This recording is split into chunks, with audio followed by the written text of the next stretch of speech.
quiero agradecer por estar acá, en principio por la generosidad y suposición de que tenía algo para decir por parte de Juan Cruz, con quien me reuní en un café y que charlamos muy lindo, y por su intermedio a los compañeros de Colectora, quienes no conozco personalmente, pero sé de su práctica y transmisión de psicoanálisis. Leí esta semana en un diario local algo así que habían decidido convocar en esta ocasión a analistas de otras generaciones y decían algo así como para tomar su herencia.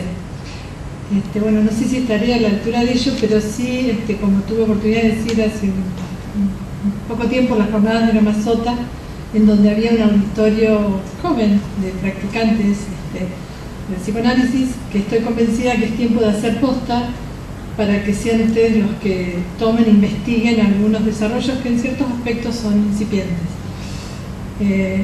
También me pareció oportuno contarlo aquí y un poco lo que dijeron mis compañeros de mesa sobre esto del nombre del simposio, donde me tomo del título o tomo de él el sesgo de, o sea, invirtiéndolo, las instituciones, y lo puse con mayúsculas, de analistas, ya que el trabajo que hoy les traigo acá pudo tener otra vuelta, otras lecturas, otras escuchas, que aquel que tuvo en ocasión de unas jornadas de escuela hace un par de años, donde uno de los espacios que abrían así para la presentación de trabajos era el psicoanálisis y otros saberes. Y creí oportuno llevarlo allí. No fue oportuno. No pude saber si fue porque, bueno, en un momento dije, bueno, no trabajé cuestiones tan directamente de la clínica, no tenía demasiados términos en francés, ni trabajo ni en alemán, o porque también, que a lo mejor después si da lo puedo comentar, se reparó en algo que no era mi intención hacer foco del trabajo y bueno, se reparó allí. Y también cabe suponer, y creo que no debo quedar afuera de ello, bueno, si uno cuando transmite llega, no trataré por ahí de hacerlo en esta ocasión. Les decía, ese otro pasaje y esas otras lecturas y otras escuchas fueron los encuentros sostenidos durante un año junto a Marite Colovini, a Sebastián Roma, a Iván Branner, a Jessica Rossi y a Juan Cruz, en su paso muy fugaz pero interesante en sus aportes, donde se abrió así un espacio nuevo de discusión, de presentaciones, de interrogantes, que creo continúa el grupo. Yo hace un par de meses que no pude estar y veré si continuamos el año próximo. Así que gracias a ellos, a los condivaneros y sin divaneros, como creo que, no sé si está acá Iván, pero me parece que acuñó él el nombre, porque el grupo se llamaba Condivan y sin diván.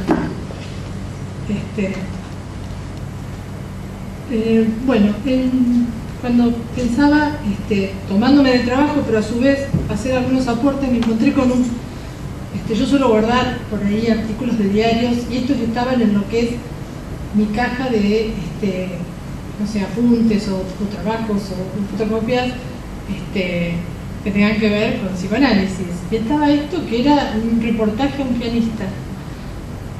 Por algo lo debo haber guardado desde el 2004. Pero siempre me impactó ese título y decía, yo no soy pianista, soy un tipo que toca el piano. Decía Manolo Juárez, que es intérprete de música popular. La institución del analista, ese lugar que se instituye en un acto, esa implicancia recíproca entre acto analítico y analista, esa función que le es tan propia, no en tanto tenencia de un saber hacer, sino aquella que responde a la ética de bien decir, no puedo menos que ligarla a la dirección de una actividad. No obstante, me convoca de estar aquí a hablar también sobre aquello que se instituye, que hace función en ciertos espacios de trabajo, y me hace formular la pregunta, que hace bastante que la sostengo, ¿es en tanto analista o quien desde el psicoanálisis hace allí y con algunos otros? Lo cual correría el set impaciente analista hacia otro encuentro, no sin las coordenadas, al menos contando con algunas de ellas, que permiten hacer de un acontecimiento un acto. No sé qué haría un analista ahí en el lugar del cual les hablaré, De lo que puedo responder o dar cuenta es sobre qué pude hacer con el psicoanálisis a cuesta. Sobre esto sentaré el relato de una práctica que instituyó un lugar que solo pude leerlo y pasarlo en escrito cuando ya no estaba allí. El título original era No hay función, no, y en realidad, o sí, porque creo que hubo una función y lo dejo como interrogante porque sé un poco la lógica del escrito. No hay función en un entrecomillado, porque en realidad eran palabras de alguien que me convoca a un trabajo. No hay función que nombrar entonces acerca de aquello para lo cual se me convocaba. La invitación era a trabajar con equipos interdisciplinarios en el área de la niñez, hoy Dirección de Infancia y Familia de la Municipalidad de Rosario.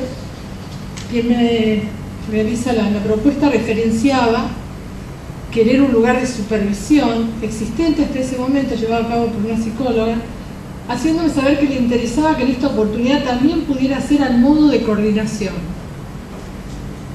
La Dirección de Infancias y Familias, que aborda problemáticas en infancia, empezando, hablo del periodo 2006-2009, que es en el cual yo estuve, hoy ya está bastante reposado.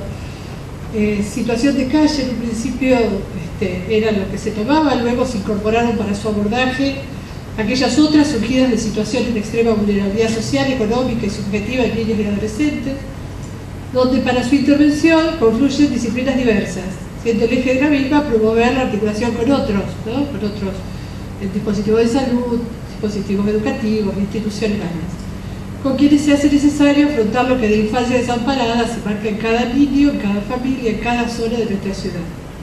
Con la idea de trabajo en red se opera anudando distintos niveles de complejidad y recursos. En ese ofrecimiento, como les decía, se deslizaba el término coordinación, muy utilizado en los lugares así públicos, porque había grupos de trabajo constituidos, me decían, y desde ese lugar de gestión se generaba la necesidad de que se organice el trabajo profesional. Se hacía mención también a una función técnica. Es un modo en el cual se suele llamar a quienes no formando parte de la gestión política partidaria hacen trabajos determinados, precisos, de asistencia, supervisión. No había función desde lo administrativo que nombre a esta función a la cual se me convocaba, o sea, la oficina de personal no figuraba en supervisión. Se podía nombrar entonces, si no hay o había función, entonces ¿qué? Había que construirla, y si así fuera, ¿a partir de qué? Eran tiempos en los que estaba en el umbral de un espacio que estaba segura que se afiliaría, no sin el psicoanálisis y a expensas de él. No hay función como construcción sintáctica, no deja lugar a dudas, era así, certera, y la certeza de esa afirmación parece dejar pocos intersticios para los cuales construir un espacio. Me sentía en el entre, de hecho, sobre el final de año escribí un trabajo que lo llamé así, en el entre y la construcción de un lugar, donde decía que no ha sido caprichoso sostener que no es desde un lado, supervisión, ni desde el otro, coordinación, donde pude pensar mi función. Más bien he intentado prudentemente dejarme tomar por las circunstancias y por el modo en que en el encuentro con los otros los lugares van tomando consistencia, para hacer consistir un lugar y no habitarlo tan solo por ocupar un espacio o un cargo. El diccionario dice bastante sobre función, yo tomé función técnica y dice que es el pasaje mediante un dispositivo apropiado de un conjunto dado de estados iniciales de un sistema a un estado final deseado. Función que requiere de un dispositivo, artefacto, capaz de efectuar esa transición.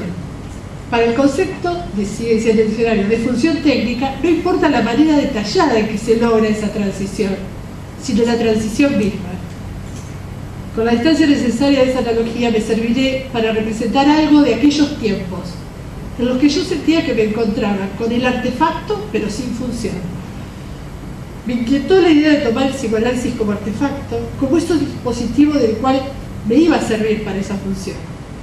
Así es que fui configurando esa función y leyendo los efectos de la misma mucho tiempo después, y algunos de los mismos resuenan. Mi renuncia también fue un efecto. Escuchar situaciones individuales a través del encuentro con estos equipos profesionales, en los cuales primaba el relato de sufrimiento, de dolor, de abandono de niños, era una constante. Forjaba el escenario de cada encuentro, allí se daba lugar a las preguntas que ellos traían, sostenidas desde cada disciplina. No había solo psicólogos, trabajadores sociales, abogados, antropólogos, técnicos de familia y minoridad, artistas. Como les decía, se daba lugar a las preguntas que las traían desde su disciplina, con el apoyo de un saber que en ciertas ocasiones insistía en confundirse con otro. Tomamos una expresión de Morín que dice: ciertas nociones circulan y a menudo atraviesan clandestinamente las fronteras sin ser detectadas por los aduaneros. En realidad no lo planteaba como este recelo que puede haber sobre ciertos conceptos, sino que me parecía que a veces hasta lo usaban, ¿no?, con un saber, y que me parecía hasta interesante empezar a interrogar a algunos de ellos, no dándolos por supuesto. Al problematizar algunas de esas cuestiones les permitía configurar nuevos modos de intervención, pudiéndose desligar de aquellos ideales de hacer el bien, que casi tiránicamente no permite la falla ni la ausencia de resultados eficaces. Cada vez era una nueva vez, cada uno de ellos instauraba un estilo en su práctica, preguntas que insistían, y al ponerlas a trabajar producían un viraje en la respuesta, conduciendo muchas de ellas a la búsqueda de nuevas categorías de análisis. De hecho, es lo que realizamos a lo largo de esos años, abriendo un lugar en la investigación, el recurso al académico, la formación, los textos, evitando en muchos casos la repetición del puro hacer. No han sido ajenas a dichos encuentros situaciones salariales, contractuales, y cuando entraban al espacio era el modo de cómo esos reclamos tenían el día a día de la intervención a través de sus prácticas. La cuestión, para mí entonces, no era precipitarme en el hallazgo de respuestas, sino hacerlas consistir en el trabajo grupal. Tiempos de ponerme en función a través del dispositivo. ¿A qué me promovía a mí también? ¿Hacia dónde me dirigía? Por supuesto, a los textos, a lectura, porque era un trabajo inédito para mí, por decirlo de modo, porque además en la búsqueda, tiempo después, inclusive trabajando con ellos mismos, la cuestión era, no me alcanzaba con pensarlo, como a veces hay quien trabaja en la coordinación de grupos y de hecho hace formación en eso. Claramente no era una terapia grupal, no iba por allí. Me encontré con algunos escritos interesantes, de los cuales creo que el tiempo de hoy no alcanzaría, pero con producciones, por ejemplo, de un español que lo conocía en la lectura, que se llama Jesús Ibáñez, que es sociólogo, ha sido llamado, es el sociólogo, o sea, un exponente de la sociología crítica de Madrid, activo conspirador antifranquista, estuvo alejado durante años de la universidad. ¿Por qué reparé en él? Apostó a la reivindicación de la subjetividad del investigador en el proceso de investigación. Decía que hay un espacio de comunicación entre el investigador individual y la sociedad que lo incluye, no como producto reflejo, sino como parte de lo mismo. Este espacio de comunicación es precisamente el lenguaje. El orden social es el orden del decir, está hecho de dictados e interdicciones. Y además fue uno de los promotores de los grupos de discusión, que están en su texto de Más allá de la sociología, que es un texto que me resultó difícil conseguirlo, pero muy interesante, muy densa la escritura. Un periodista español lo consideraba ágrafo, decía que hablaba mejor de lo que escribía. Jesús Ibáñez nunca estuvo para alimentar significaciones dadas, ni sostener las que vienen dadas tanto del lado de la queja particular como del lado del sentido común. El modo de estar Ibáñez en el pensamiento era con la certeza de la insuficiencia, que no evita la angustia, sino que la convoca para volver al mundo, no al acoplamiento, sino al problema, incluir lo que el sentido debe al sinsentido y al vacío de ser, que es la verdad del sujeto mismo. Mi función por entonces tampoco iba por aplicar el psicoanálisis a los objetos de las ciencias sociales como un cataplasma, un término que usa Sun, ni menos aún pensarlo como un saber que pueda ser anexado a una disciplina científica, plasmando con ello un modelo de psicoanálisis aplicado, por ejemplo. Por otra parte, se correría el riesgo de caer además en un afán psicoanalítico que indique más una posición de maestro de un saber antes que un lugar, función que propicie los decires de otros saberes en relación a sus prácticas. Por otra parte, si se identificara el psicoanálisis como una teoría general, ¿no quedaría acaso ubicado como una estructura normativa de nivel superior al conocimiento de las ciencias sociales? Y en ese caso vendría a completar ¿qué? ¿No sería acaso contribuir a vulgarizar la teoría psicoanalítica? Sabemos que el psicoanálisis, en tanto discurso y práctica, que se organiza a partir de la lógica de no todos, podrá ofrecerse solo desde allí al encuentro con otros saberes. Sabemos que no se trata de utilizar el psicoanálisis para desarrollar una visión del mundo. Cuando un analista hace eso, dirá con Soler, hay algunos que lo hacen. No es el psicoanalista quien habla, es el individuo. Pasados unos meses de trabajo y como producto de los encuentros con los equipos, comenzaron a producir escritos. Ellos empezaron a circular escritos, relatos, apuntes que me eran enviados para que pudieran circular a otros vía mail o bajo la propuesta de ser expuestos públicamente en un ámbito de reunión general. De este modo es que concluyó un fin de año y también el siguiente con una publicación de más de 100 páginas con la diversidad de la escritura que denotaba, entre otras cosas, además de dar testimonio de su práctica, un decir de ella bajo un estilo que en su pretensión de transmitir plasmaba lo que en varios de ellos se significaba como lo artesanal de sus prácticas, que se reinventaba en cada nueva situación. También esa lógica fue en el escrito y en el modo en el cual se imprimió ese cuaderno. Sobre el fin de año hicimos presentación de algunos trabajos, me incluí, y esto en realidad lo retomé después de charlar con Juan Cruz, que conocía algo de mi trabajo, no habíamos trabajado juntos, pero él estaba en un ámbito de la municipalidad en aquel tiempo, según me dice, y él me decía algo así como que escuchaba de la práctica que yo sostenía en la municipalidad como pequeños actos, ¿no?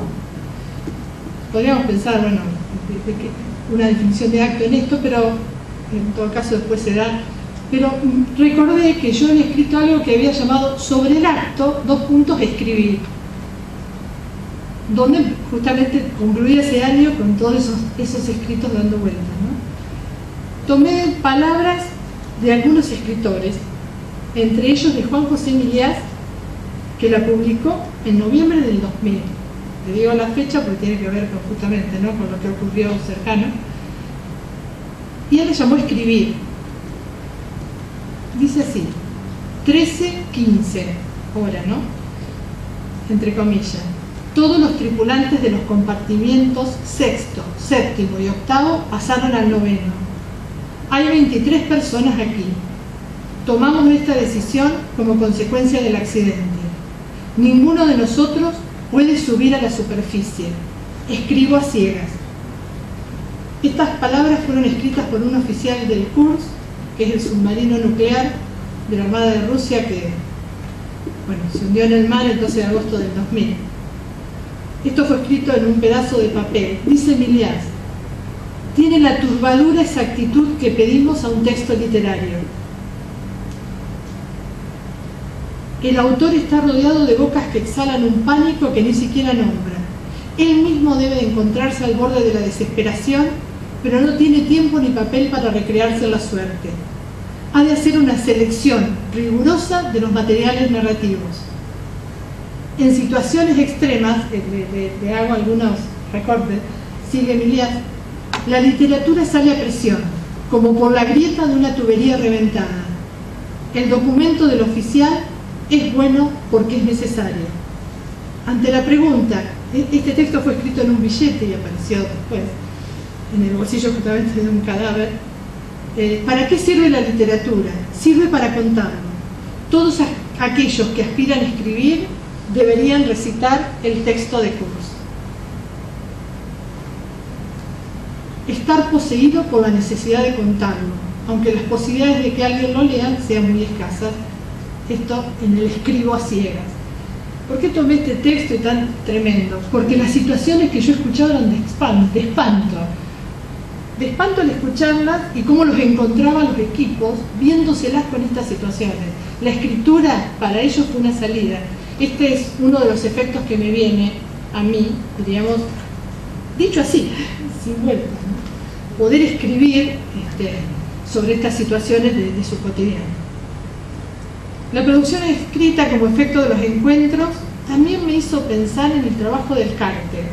Y aclaro porque ha sido algo que no hice un trabajo a modo de cártel en ese espacio.